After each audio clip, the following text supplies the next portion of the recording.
Hi, everyone. So today I want to talk to you about one of my favourite topics, and that's about something called the migrating motor complex. And the MMC for short, it's one of the most important mechanisms for digestion, and it's probably one that's the least known about. And I remember learning about it for the first time after I'd finished naturopathic college and thinking, why didn't I know about this? This is like really fundamental to gut health. We all know about peristalsis. So the peristalsis is basically a mechanism for moving food through the digestive tract, and it kind of works on a back and forth wave-like action due to the muscles contracting in our gut that basically pushes the food along and is part of the digestion process, kind of moving things around that mechanical digestion. So the MMC, migrating motor complex, is also from muscles contracting in the gut, and it works like a Mexican wave. So rather than this back and forth kind of moving slowly through the gut, it kind of works like a wave where it kind of pushes like a Mexican wave through the gut. And it occurs in the stomach and in the small intestines only. And it's basically moving the food from the stomach into the small intestines, through the small intestines, and then into the colon. And it only works during what we call the fasting state, which is basically when we don't eat. It's known as the housekeeper of the gastrointestinal system because these contraction patterns, this Mexican wave movement, basically clears out any food particles from the small intestine, sends them into the large intestine between meals. And it was first discovered and kind of written about in fasting dogs way back in 1969 at the Mayo Clinic. And they realized since then how important it is to digestive health. So each cycle, each kind of Mexican wave, comes in cycles, and there are 4 phases to these cycles. So the first part, which is a good chunk of the MMC cycle, about 60%, is where there are no contractions at all. And then 30% is when you have irregular contractions. And then the most powerful phase is the third phase, which doesn't last very long. And it's basically really strong, powerful contractions in the stomach, about 2 to 3 contractions per minute. And then in the small intestine, about 11 to 12 contractions per minute. So really, really powerful. And this phase 3 only lasts anywhere between 5 or 10 minutes. So a tiny amount of that whole cycle is actually these contractions. And then the 4th phase is where you go back to these irregular contractions, and then it kind of merges back to phase 1, and then you start the MMC cycle again. Now, the length of these cycles vary from person to person. They can also vary from day to day. They're very hugely influenced by the pH of our stomach, which needs to be acidic. So the more acidic the pH, the longer the duration of the MMC. And the cycle length can last anywhere between 90 minutes to up to 230 minutes. So usually it's about 90, but we've certainly seen in some people's cycles can be up to 230 minutes, quite a long time. Now, several things influence the MMC and whether it works. There's a hormone called motilin. And motilin is a really important digestive hormone. It actually increases the gallbladder secreting bile into the small intestine. It helps to increase the release of insulin from the pancreas. It's hugely involved in the mobility, the movement of food through the gut, through the MMC, and it increases hunger. So it's really important. There is also a hormone called ghrelin, which is our hunger hormone. And that's a hormone that regulates phase 3 contractions in the stomach and the small intestine. And my favorite is the vagus nerve, which I've talked about before. And it just fascinates me. There's so much research coming out about the vagus nerve at the moment. And the vagus nerve is involved in, it basically goes from the brain to all of our organs. And it's stimulated when we are in the rest and digest parasympathetic nervous system state. And we know that the vagus nerve impacts the MMC through the stomach, not the small intestine. And that's because when people they did this with animals, and now they've realized with people that when they actually cut the vagus nerve, the MMC still worked in the small intestine, it just didn't work in the stomach.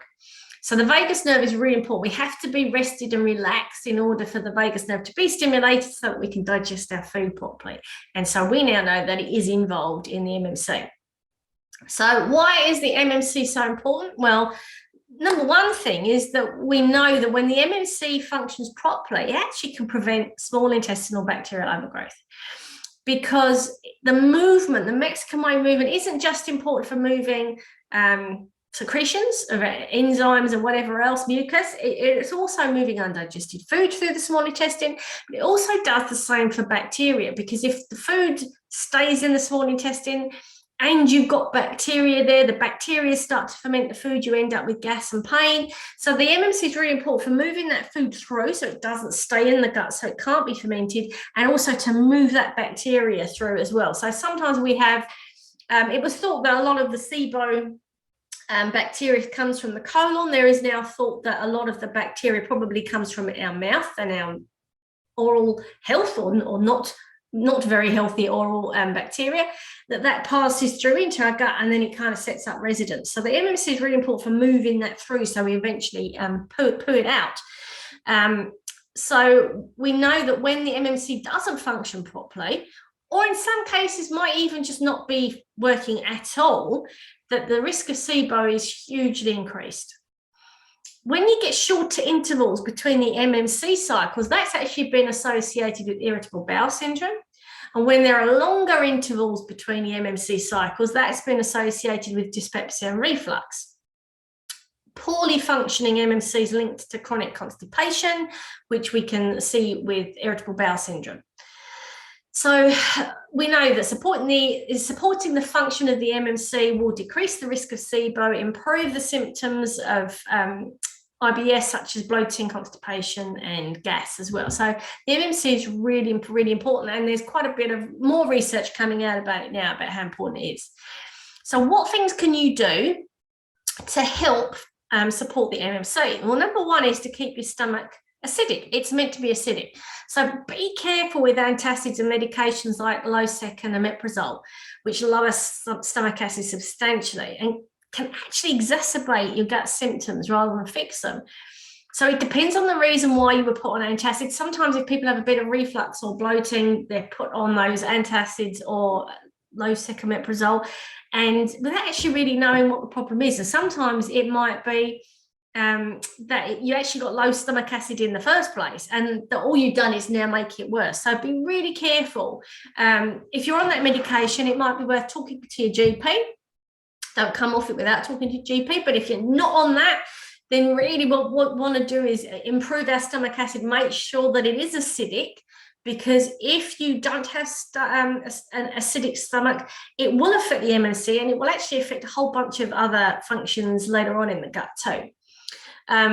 So, you know, to make sure your stomach is acidic, if you are not on antacids or those medications, proton pump inhibitors they're known as, then try and eat more bitter foods in your diet. You know, in the West, we tend to have sugar, salt, and savory, whereas in a lot of other cultures, they're having bitter and sour and those other flavors that we just don't have in the West. So add more bitter and sour foods to your diet.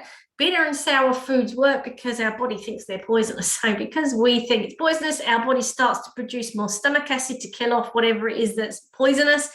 And our pancreas produces enzymes to break down whatever ends up in our small intestine, and our gallbladder squirts out bile in order to help remove whatever is in our gut that's considered toxic, when it's not. It's just bitter and sour foods, because most poisonous foods are bitter and sour. So that's kind of how it works. So we want to get bitter and sour foods into our diet, whether that's bitter leaves, salad leaves before you eat. Swedish bitters is a really traditional herbal formula, a mix of lots of different bitter herbs that you have 20 minutes before eating. Some people might have a little bit of apple cider vinegar in, really diluted, and have that 20 minutes before a meal because it's sour, and that will get things moving. Aperitifs, aperitifs were appetite stimulators because they generally were bitter. Your gin and tonic, for example. So nothing wrong with a little bit of gin and tonic before a meal to get those acids and other enzymes and your bile moving to get food through your gut quicker. So that's really, really important. We've got stomach acid for a reason. We want to make sure it stays acidic. Second thing is, don't graze. If you are someone that grazes every hour, then you are going to stop your MMC working. Your MMC does not work if there is like food in your stomach. You need to have a break for the MMC to kick in. It needs to be moving stuff through, and it only works in a fasting state. A fasting state means you do not eat. So it's really important that you leave at least 3 to 4 hours before eating. So if you're having your morning tea or afternoon tea, please make sure that you're having morning or afternoon tea 4 hours after your breakfast, and then 4 hours between morning tea and lunch. Because if you are having meals every hour and a half, I mean, the MMC might work at 90 minutes, so 2 hours might be absolute bare minimum. But if you have any problems with your gut at all, then aim for 3 to 4 hours between eating. Even a little snack will stop the MMC working. So just practice that. And also, if your meals are really rich in protein and fiber, you're much more likely to feel full and not needing to snack between main meals too. And having healthy fats will also make you feel full. If you get that gastrointestinal rumbling, which sometimes you might notice and you kind of look around and feel a bit embarrassed about, and you think, oh, that must mean I'm hungry, it actually isn't necessarily that you're hungry and need to eat. Rumbling is associated with the MMC. So don't take that sound as, oh, I need to eat something. Take it as a sound that your MMC is working. And hunger is an actual part of this process. It's not a side snack. We're okay in the West to be hungry. Doesn't mean you're going to starve. So if you hear the rumble, don't think you need to eat. It's just the MMC working. The MMC is particularly active at night. So it's important not to eat during night. Really hard when you're a shift worker and you're working night, I know. But if you're not a shift worker, then have at least a 12-hour overnight fast, if not a 13 overnight fast would be really good, where you don't eat anything from you finish your main meal and there's 12 to 13 hours between your main meal and when you have breakfast. Really, really important so that your MMC can work at night. Certain conditions can affect the MMC function. So if you have low thyroid function, hypothyroidism, it actually slows down the MMC. Having high blood sugar or diabetes has also been shown to damage the nerve muscle communication that regulates the MMC. So you need to watch your diet for that. Scar tissue or what we call adhesions from inflammatory bowel diseases like ulcerative colitis, Crohn's, diverticulitis, they can actually inhibit or impair the MMC. Any damage done to the abdomen or pelvic region. So, for example, if you've had any kind of damage done during labour, that can, or even a cesarean section, possibly, if there's scar tissue there, that can actually also damage or affect the function of the MMC. Traumatic brain injuries, such as concussion, have actually been shown to affect communication and the ability for the MMC to function properly. And also food poisoning. So toxins from the bacteria can also damage the nerve muscle communication and affect the MMC. Stress is massive. So our sympathetic nervous system is in charge when we are stressed. That's our fight or flight reaction, which means that digestion is not a priority. So the MMC will not work properly if your body is in survival mode.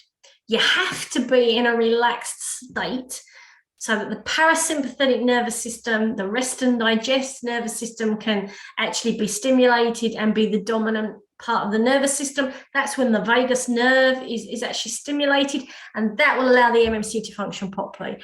So it's really important as much as possible that you get a handle on your stress. It really does completely stuff up your digestion, and it will affect the MMC.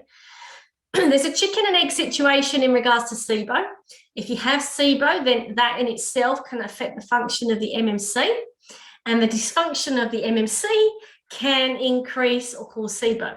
So you have to address the dysfunction, and you also have to remove the SIBO. So it's really important just to see if you've got problems with the MMC functioning, because you've got any kind of gut symptoms, bloating or discomfort or constipation or slow motility, have a look at what's going on with the MMC, what's caused the problem in the first place, and is it SIBO, and do we need to address that?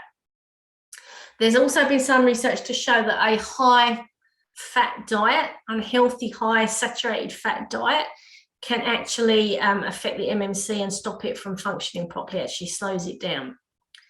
Certain herbs also can help with motility and improve MMC function. Motility is really that movement.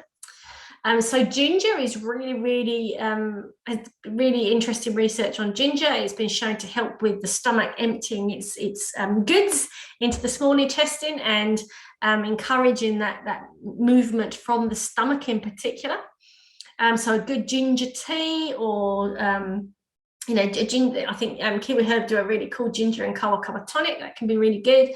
Globe artichoke, that's a bitter herb, and has a specific affinity for the small intestine and liver, and increases bile stimulation as well. So you can get some beautiful liver herbal formulas. Liver tea with globe artichoke can make a big difference too. One of my favorite formulas is something called iberogast. It's made out of about 9 different herbs. There's been lots of independent research in iberogast, so it can help with a huge amount of irritable bowel syndrome type symptoms, so the gut, the bloating, discomfort, gas, burping, flatulence, all of that. It's a brilliant formula, and that's been shown specifically to improve that movement, that motility through the gut, and is supportive of the MMC function. So I highly recommend you have a look at iberogast. You can get it from pharmacies, health food stores. That a lot of them will say you can buy online, so look for iberogast. It's brilliant. So if you're interested in this, go to my blog. It's all written down in the blog, and all the references, including the references for iberogast, are all in the blog if you're really interested in looking at the research on the MMC. And let me know what you think. Let me know if you feel like you might have problems with the MMC. I'd love to be able to help you with that. So give me a shout, give me feedback, I'll ask questions, and I will see you in the next installment. Take care.